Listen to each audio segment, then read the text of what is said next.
Ош шаарында жашайм, иштейм. Жеке клиникалардын биринде бейтаптарды кабыл алам, жаткырып дагы карайм. Бүгүн сиздерге айрым ошол маалыматтарды айтып берүү максатында эфир ачып олтурамын. Жана ошол эфир учурунда сиздер тараптан кандайдыр бир суроолор келе турган болсо, өз учурунда аларга дагы жооп бермекчимин. Биринчи сиздерге айткым келген тема бул бөйрөк боюнча. Азыркы учурда ушул бөйрөк оорусу менен көп адамдар кайрылып жатышат. Онлайн тартипте консультация кылып жатам. Ошондой эле көрүнгөнү келгендер дагы аз эмес.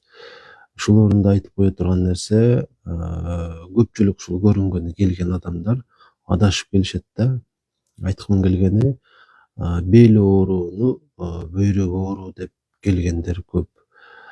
Анан ушул боюнча түшүндүрмө бергим келди. Себеби бул жака көрүнгөнү келгендерден сырткары деле көпчүлүк адамдар өзүнүн ушул бөйрөк оорулуу деп санап жүргөндөр аз эмес да.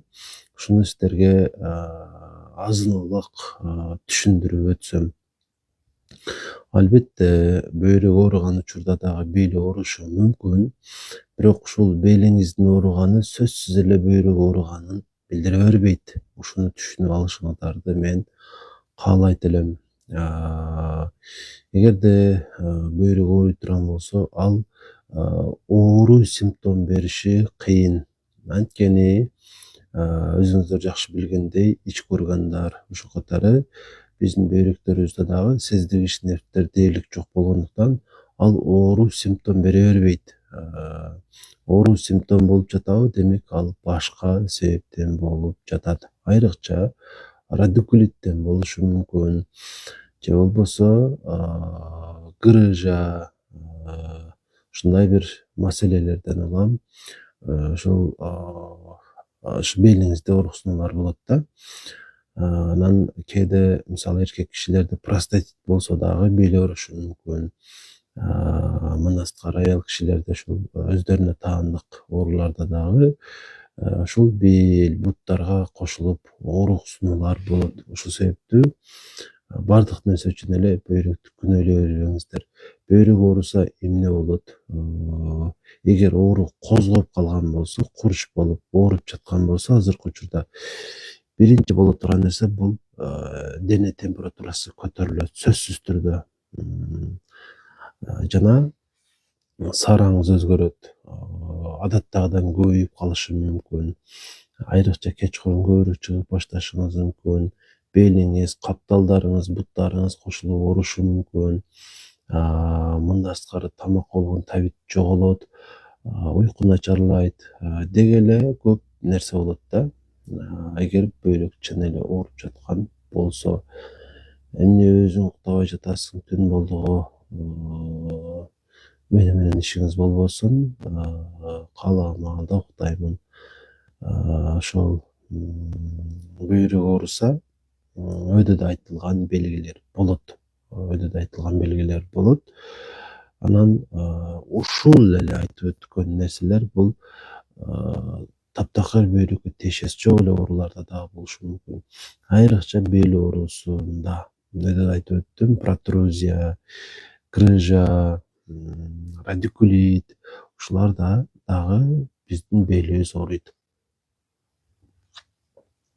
Эми оору кайсы жерден же эмнеден болуп жаткандыгын тактоо максатында биз эмне кылабыз? Биринчи эле кыла турган нерсе албетте дарыгерге барыш керек. Үй бүлөлүк дарыгериңизге барсаңыз болот, же болбосо өзүңүз жакка жакын аймактагы жеке клиникалардын бирине барсаңыз болот. Ошол көрүнүп тактап алыш керек. Врач эмне кылат? Сизди текшерип туруп, балким башка врачка жөнөтөт, же болбосо анализдерди жазып берет, балким УЗИге түшүрөт. Эгер бөйрөктөн күмөн кылып жаткан болсоңуз, ошол боюнча сизге жазып бериши мүмкүн да. Мына анализдерди тапшырыңыз деп. Бир жагынан ошол сиздин тынчсыздандырган нерседен куткарыш максатында, бир жагынан эми баары бир Бул сизди кыйнап жаткан нерселер албетте өзүңүз күмөн кылгандай бөйрөк оорусунан деле болуп калышы мүмкүн. Анан бөйрөк оорулары боюнча айтканда эмнени айтыш керек? Бул жалгыз оору эмес. Бөйрөк оорусу бир гана оору эмес. Ал жерде пиелонефрит бар, гломерулонефрит бар, мунун курч формасы бар, өнөкөт формасы бар, өнөкөт бөйрөк тарты бар, бөйрөктө таш бар, бөйрөктө туз бар, бөйрөктө кум бар. Бөйрөк бир аз опушение болуп төмөнгө түшүп дагы калат. Ушундай өзгөчө анан ошол мисалы гломерулонефриттин өзүнүн эле бир канча түрү бар да. Келип чыгуу себебине карай, ар кандай себептерге карай өзүнчө дарыланат. Андыктан эмне кылыш керек экен? Биринчи врачка көрүнгөнү келиш керек. Балким анализ тапшырасыз, балким бел оору аныкталып, бөйрөктө текшерткени келип, белиңизге дарылоо планын жаздырып аласыз. Ошол себептүү эч качан өзүңүздөр диагноз койбоңуздар деп айтат элем. Бул жижигин деген менимче ушул тез ара кылганы айтып атсаңыз керек, Демек, менде дагы бир аз ушул маселе бар. Негедир орозо кармап баштагандан бери ушул нерседен кутулуп калдым да. Ажатка көп каттабай калдым. Сизге дагы ушул орозо кармап турууну сунуштайт элем. Орозо бүткөндөн кийин дагы колдон келсе орозо кармап туруңуз. Бул ден соолукту жакшыртуунун маанилүү бир жолу. Анын үстүнө эч кандай зыяны жок. Ушуну эстен чыгарбайлы. Сиздерге ушул бөйрөк оорулары боюнча керегинче маалымат бердим деп ойлойм. Негизи бул жетиштүү эмес, бирок үстүртөн айтканда жакшы эле керегинче эле маалымат алдыңыздар. Өзүңүздөр эч убакта диагноз койбоңуздар. Эмне гана болбосун күмөнүңүздү тактоо үчүн аракет кылыңыз. Анан уйку бези боюнча дагы көп суроолор келет да мага. Ушул уйку безинин оорулары боюнча дагы демек кыскача бир айтып бергене демек аракет кылып көрөйүн. Уйку без бул ашказан астындагы без. Анан биринчи эле айтып кое турган нерсе, уйку безинин уйкуга таптакыр тиешеси жок. Уйкуңуздун аз болгону, көп болгону уйку безден эмес, бул мээден болот көбүнчө. Анан жаш өткөн сайын уйку дагы бир аз азаят, ошону унутпаңыздар. Эгерде сиз 40 жашта болсоңуз, жандан улгайган болсоңуз, күнүнө 4 саат, 5 саат уктап жаткан болсоңуз, бул сиз үчүн жетиштүү болушу мүмкүн. Албетте көбүрөөк болгону жакшы. Айткым келгени өтө тынчтана бербеш керек. Уйку азыраак болсо, жана ошол аркылуу өзүңүздү жакшы эле сезип жаткан болсоңуз, бул сиз үчүн нормаль. Анан уйку без жөнүндө айта турган болсок, мунун эки түрдүү кызматы бар. Биринчиси гормоналдык, экинчиси болсо тамак сиңирүүгө катышуучу. Уйку бездин клеткалары аткарган кызматына жараша бөлүнөт. Демек, анын гормон бөлүп чыгаруучу бөлүгү бир канча гормондорду бөлүп чыгарат. Инсулин, глюкагон, соматотропный гормон, жана дагы бир-эки гормондорду бөлүп чыгарат. Бул болсо демек эмнеге катышат? Денебизди башкарууга катышат десек дагы болот да. Биз жеген бардык ушул азыктардын ушул демек азыктарды организмге энергия кылып, ар бир клеткага чейин жеткирип берүүгө катышат. Жана бул инсулин гормону. Глюкагон болсо ушуга тескерисинче иштейт. Экөөсү бири-бирине каршы жана бул албетте ар биринин өзүнүн орду бар. Кистозный узлов бар, кандай дары ичсе болот. Ушул зоб боюнча дагы айтып өтөйүн. Эгерде сизге зоб диагноз коюлган болсо, эмне кылыш керек? Демек, биринчи кыла турган нерсе тынчсызданууну токтотуш. Анткени сизде зобдун бар экендиги сиздин оорунбай экендигиңизди тастыктабайт. Анткени Ушул зоб бул өз алдынча эч коркунучсуз, жада калса эгер ооруп жаткан болсоңуз деле кооптуу эмес. Болгону гормондорго бир аз маани беребиз. Айталы, сиздин зобуңуз чыкты, эмне кыласыз? Негизи симптом бар жок экендигине каралат да. Көп эле адамдардын үстүнөн ушул зобу бар, бирок эч качан симптом бербейт. Анда даже анализ тапшырыштын кереги жок. Бирок сизден кандай болбосун зоб чыкса, ички зоб болобу, сырткы зоб болобу, башка болобу, ошол чыккан гормоналдык анализдер тапшырылып көрүлөт. Биринчи эле тапшырыла турган ТТГ деген анализди тапшырып көрүш керек болуп калат. Башка гормондорду болсо ошого карап тапшырасыз. Айткым келгени, ТТГ норма чыкса калгандарды тапшырыштын деле кереги жок болот. Зоб боюнча ушундай. Өзүңүздөрдү оорулардын катарына кошпоңуздар. Бөйрөктө киста болсо кантип дарыланабыз? Аны ары эне кандай жакшы жүрөсүзбү? Кистагабы? Буга негизи дарыланбайт. Балким айтсам керек эле. Болгону ошол мунун чоңоюп кетүүсүнүн, көбөйүп кетүүсүнүн алдын алышыбыз керек. Кантип алдын алабыз? Эгер мончого барсак, парга түшпөйбүз, ысыктан абайлайбыз, анан гормон, витаминдерди өз алдыбызча ичпейбиз. Уланбек жазсам жооп жокко. Сыдык эке, сурооңузду мен окубадым да, жазсаңыз дагы. Бесплодие зобдон болушу мүмкүнбү? Эгерде сизде гормон жетишсиз, өтө аз болуп жаткан болсо, ошодон болушу мүмкүн. ТТГ деген гормонго анализ тапшырасыздар. Анан буга чейин ушул уйку бези жөнүндө кеп баштаган элек. Аны улай турган болсом, ошол биринчи бөлүгү гормоналдык. Эгерде гормондор бузулса, анда сизде кант диабети деген оору пайда болот. Жана бул бүгүнкү күндө эпидемия, жада калса пандемия, Пума сизге рахмат. Пандемияга айланган оору десем болот да. Себеби өтө көп адамдар ушуну менен жабыркап жүрүшөт. Муну эмнеден билебиз? Ар бирибиздин жок дегенде бирден ушундай кант диабети менен ооруган таанышыбыз бар. Кансыр врачка көргөзүш керек. Кайсыны эмнени? Эгерде гормоналдык маселе болсо, эндокринологко көрсөтөсүздөр. Эми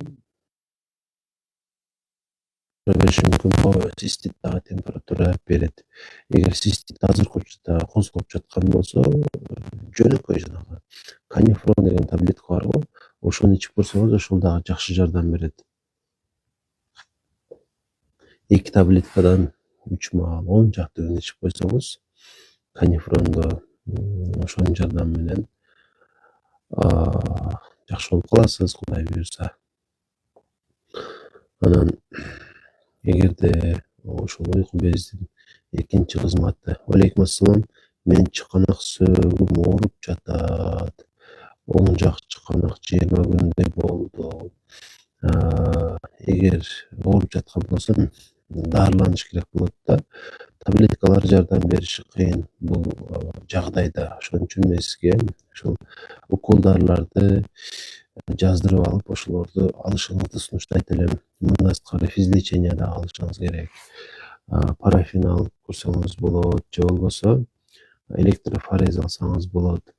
Ошол уколдарларды жаздырып алышка эме кылсаңыз, мага дагы байланыссаңыз болот.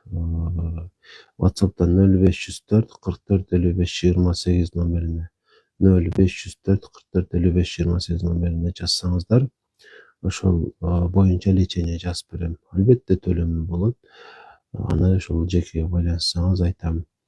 Анан физлеченияларды дагы аткарасыз.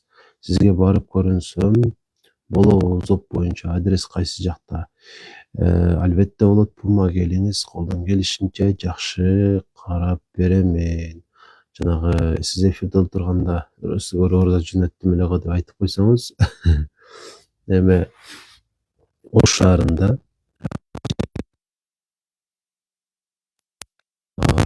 жана ошол даректи толук билиш үчүн ошол WhatsApp'тан байланыша бересиздер. Анан убакытты келишебиз, көрүнгөнү келе берсеңиздер болот. Жакшылап карап берем. Почта адрес айтып берип көрүнгөнү. Демек, жалпылап айта турган болсом, жанагы филармонияны билесиздер да, Ырысбек Абдыкадыров атындагы филармония. Ошонун маңдайында бийик здание бар го, аркага тепкич болуп кеткен. Мына ушундай тепкич болуп түшкөн бийик здание азыр Международный медфак деп коет. Ошонун экинчи этажында клиника бар. Кыргыз Индия деген жанагы Акбура кинотеатр бар эле го. Ошол зданиянын алды жагында. Ошол жерге келсеңиздер болот. Анан бирок байланышып келиңиздер. Иште болбой калса мугара кылып коем. Жакшы болбой жатат, звук жакшы болбой жатат. Билбейм, эми болушунча эле катуу сүйлөп жатам. Циститке фурамак ичип жатам. Албетте бул дагы жакшы жардам берет. Ошону ичип туруңуз. 0504 44 55 28 0504 44 55 28. Эгер узакта болсоңуз, онлайн тартипте консультация ала аласыз. Убакытты келишебиз. Анан ошонун негизинде сүйлөшөбүз, акырында лечение жазып берем. Мынакей менин номериме жакка жазып коюшту. Так, мынакей көрүп алыңыздар. Ушул номер меники. Уйку без боюнча айтып өтүнчү, уйку без боюнча айтып баштаган элем. Демек, биринчи кызматы гормоналдык, экинчи кызматы ферменттик. Биз 3 түрдүү негизги азыктарды жейбиз. Бул болсо май, белок жана углевод. Ушуларды сиңиргени биздин уйку безибиз ферменттерди бөлүп чыгарат. Амилаза, трипсин, липаза деген. Жана ушулардын жетиштүү болуп турушу биз жеген азыктардын организмге аш болушун шарттап турат. Эгерде ушул ферменттер жетишсиз болуп калса, ар кандай себептен улам же болбосо уйку бези сезилген болсо, демек тамак сиңирүү кыйын болот. Ошол дагы айыгышы кыйын болгон маселелердин бири да жөтөл дагы. Фермент деген эмне айтып өтөсүзбү? Демек, фермент деген сөз бул биздин денебизди чоң бир заводдо белестетип турган болсок, ошол заводдо иштеген бир ишчи деп түшүнсөңүздөр болот да. Организмде болуп жаткан аракеттерди тездетип берүүчү, миллион эсе тездетип берүүчү ошол организмде болуп турган ошол бир мындайча айтканда солдат да. Биопсия кызматы барбы сиздерде? Биопсия кызматы бизде жок эле, тилекке каршы. Анан биопсияга өтө сейрек учурда эле муктаждык болот да. Ошон үчүн биопсия кылдырганга шашылбаңыздар.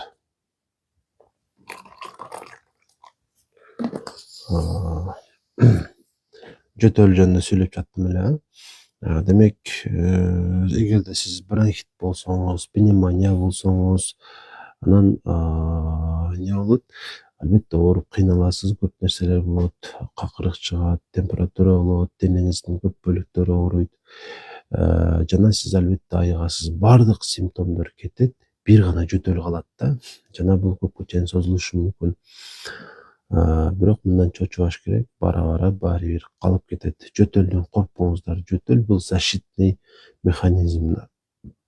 Кудум ушул мисалы ажатка барганда ушул организмди жөтөл аркылуу дагы тазалайбыз. Бирок өтө көп болуп жаткан болсо, жөтөлгө каршы дарыларды ичиш керек. Врачтын сунушу менен. Анализ ач карынга тапшырсам 6,57 чыкты пальцадан. Ошондо сахарбы? Бул учурда сизге тилекке каршы сахар коюлуп калат да.